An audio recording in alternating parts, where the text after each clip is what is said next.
بات ہے جو سب سے بڑی ضروری ہے وہ یہ کہ ہمارے اندر اپنے متضاد پن ہے. ہماری زبان کچھ اور کہتی ہے، ہمارا دل کچھ اور کہتا ہے.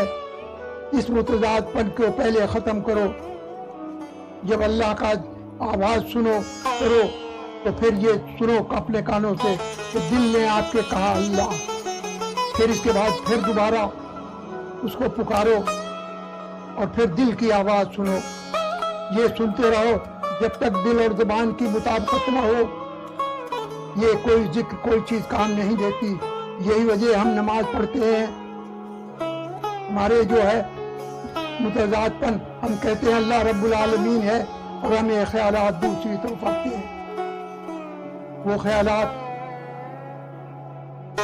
ہمیں کامیاب نہیں ہونے دیتے. تو یہ متضاد پن پہلے یہ ختم ہو، پھر اس کے بعد اس ذکر سے فائدہ ہوگا. اس کے علاوہ نہیں.